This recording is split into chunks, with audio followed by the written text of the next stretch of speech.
Հաջորդ հարցը առաջն է։ Պարոն վարչապետ, Հայաստանը ոչ միայն Գերմանիայի հետ վերջին շրջանում այսպես ինտենսիվ ռազմավարական համագործակցության հուշագրեր է ստորագրում մի շարք երկրների հետ, վերջերս էլ Հայաստան-Եվրամիություն գործընկերության ռազմավարական օրակարգը հաստատվեց եւ հարց է առաջանում. երբ է Հայաստանը ի վերջո պատրաստվում դուրս գալ Եվրասիական տնտեսական միությունից եւ Եվրամիության հետ ասոցիացման համաձայնագրի վավերացման ինչպիսի այսպես ընթացք գործընթաց կարող ենք առաջիկայում տեսնել եւ ընդհանրապես Հայաստանի երբ է պատրաստվում Եվրամիության անդամակցության պաշտոնական դիմում ներկայացնել Եվրամիության։ Ընդհանրապես գիտեք, ես ձեզ ուղղ ասեմ, այդ հարցը քննարկվում է անընդհատ Եվրասիական տնտեսական միությունից դուրս գալը ինքը նպատակ չի, բայց մյուս կողմից Եվրամիության անդամ դառնալը նպատակ է եւ ես երեք էլ դա այդ հանդիպումը երևի հրապարակային չի եղել, այդ հարցը էլի հնչեց, մենք հասկանում ենք, որ Եվրամիության եւ Եվրասիական տնտեսական միության միաժամանակյա անդամակցությունը հնարավոր չի եւ մենք հասկանում ենք, որ կա ինչ-որ մի կետ, որ պետքա որոշում կայացնել, բայց այսօր այդ կետը չի, այսինքն այսօր նման որոշում կայացնելու անհրաժեշտություն չկա, այսինքն դա ճաշակային որոշում է, եթե չկա այսօր այդ որոշումը կայացնելու անհրաժեշտություն, ինչի համար կայացնենք այդ որոշումը, այսինքն երբ որ կգա այդ որոշումը կդառնա, որ եկել ենք հասել ենք այդ կետին եւ պետք է որոշում կայացնենք, այդ ժամանակ կկայացնենք որոշումը։ Հիմա բայց հարց առաջանում, ինչ ենք մենք ընդունել Եվրամիության անդամակցության գործընթաց սկսելու մասին Հայաստանի Հանրապետության օրենքը։ Ես բազմիցս եմ ասել, որ դա առաջին հերթին մեզ համար լրացուցիչ խթան է, որ մենք ժողովրդավարական բարեփոխումները շարունակենք եւ մեր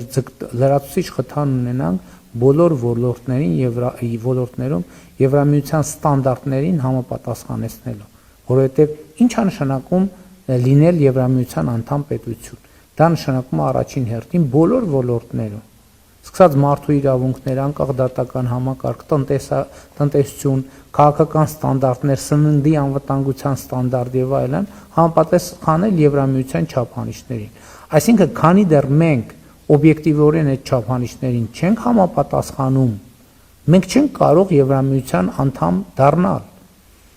Հետևաբար, այդ ճանապարհին առաջին խնդիրը Եվրամիության ստանդարտներին համապատասխանող երկիր ունենալն է։ Հիմա երբ որ մենք կլինենք այդ կետում, մենք կդիմենք Եվրամիությանը անդամագրվելու հարցում։ Իհարկե այդտեղ միջանկյալ հանգրվաններ կան, բայց ես հիմա հարցին կարճ պատասխանելու համար այս ընդհանուր պատկերն եմ ներկայացնում։ Երբ որ մենք դիմենք Եվրամիության անդամ դառնալ, այդ կետին հասնելուց հետո, մենք դրանից առաջ իմաստ չունի, որ դա անենք, երկու տարբերակ կա, մեզ կամ կընդունեն Եվրամիության անդամ, կամ չեն ընդունի Եվրամիության անդամ։ Ընդ որում կարող է լինել, որ Եվրամիությունը որոշի, որ ինքը այլևս չի ուզում ընդլայնվել, կամ քաղաքական այլ իրավիճակ լինի եւ այլն։ Հիմա մեր պլանի էությունն այն է, որ մենք այդ կետին երբ որ հասնենք, անկախ նրանից մեզ կընդունեն Եվրամիություն, թե չեն ընդունի, մենք շահած դուրս գանք, որտեղ եթե այդ պայմաններում մենք կդառնանք Եվրամիության անդամ, շատ լավ, եթե չենք դառնա, էլի շահած կլինենք, որովհետև կունենանք Եվրամիության ստանդարտներին լիարժեք համապատասխանող պետություն։ Հիմա վերադառնալով ձեր հարցին, էլի եմ ասում, ես այստեղից իմիջայլոց մեկնում եմ Մոսկվա, որտեղ պետք է մասնակցեմ Եվրասիական տնտեսական միության միջկառավարական խորհրդի նիստին։ Հիմա մենք խորացնում ենք հարաբերությունները Եվրամիության հետ, եւ ես այստեղից մեկնում եմ Մոսկվա։ Հիմա կա անհամատեղելիություն, թե չկա։ Եթե ակնհայտորեն չկա, որովհետեւ երկուսն էլ իրականության մեջ տեղի է ունենում։ Երբ որ կգա այն կետը, որ մենք հասկանանք կա անհամատեղելիություն, այդ ժամանակ ինչ որոշում կմտածենք, ինչ որոշում կայացնենք եւ այն որոշումը, որը կբխի Հայաստանի Հանրապետության պետական շահերից կկայացնենք։ Դիսկոմֆորտ չի։ Բացարձակապես ինչի է դիսկոմֆորտ։ Ընդհակառակը, ես ձեզ ավելին ասեմ,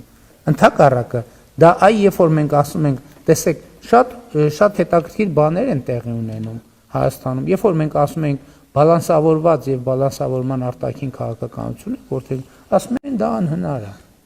Հիմի ընդհակառակը կոմֆորտ է ցույց տալու համար, որ դա ոչ միայն անհնար չի, այլև իրականություն է։ Այսօր եկեք հələ մի հատ 2025 թվականը փորձենք ամփոփենք։ Եկեք իմ այցերի աշխարհագրությունը նայենք։ Որտեղից սկսենք։ Շատ մեծ։ Ասենք լավ, Մոսկվա։ Սկսենք Մոսկվայից։ Վաշինգտոն, Պեկին, Տոկիո, Ստամբուլ, հյուրընկալել եմ Իրանի Իսլամական Հանրապետության նախագահին, Ֆրանսիա, Գերմանիա, Ղազախստան, այսինքն ըստ էության մի հատ աշխարհագրությունը նայեք, Շարմ էլ Շեյխ, Աբու Դաբի, եւ էլի այնքան են, որ Դանիա, այսինքն հենց այդ բալանսավորման եւ բալանսավորված արտաքին քաղաքականությունը։ Դա իրականություն է։ Եվ Վրաստան,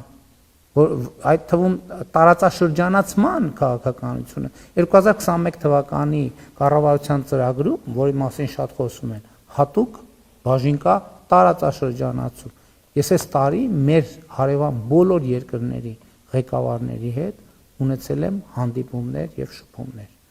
Ընդ որում աշխատանքային կամ պաշտոնական այցի ոտքի վրայի խոսակցություններ էլ եղել, բայց նաեւ աշխատանքային եւ պաշտոնական այցերի շրջանակներում։ Այս տարի մեր արդեն երկու պաշտոնական պատվիրակություն Ադրբեջանա մեկնել։ Եվ առաջիկայում նաեւ համոզված եմ ադրբեջանական պատվիրակություններ կգան։ Այս տարի Ադրբեջանով գնաց կամտել Հայաստանի Հանրապետություն։ Հիմա ես մամուլում կարդում եմ, որ քննարկվում է նաեւ նավթամթերքի ներկրման հարցը։ Այսինքն սա բալանսավորման եւ բալանսավորված արտաքին քաղաքականությունն է, որ մենք ի վերջո հաջողություն, ինչ ենք այդ հաջողությունից ուզում հրաժարվել։ Ինչ ենք ուզում այդ հաջողությունից հրաժարվել։ Պետք է այս հաջողությունը զարգացնել։ Մենք այն ժամանակ էլ ասում ենք, մենք Եվրամիության հետ հարաբերությունները չենք զարգացնում ի հեճուկս Ռուսաստանի կամ ԵԱՏՄ-ի։ Ասում էին այդ ոնց կարող է լինել սենց։ Հավանիր տեսանյութը եւ բաժանորդագրվիր նորությունները բաց չթողնելու համար։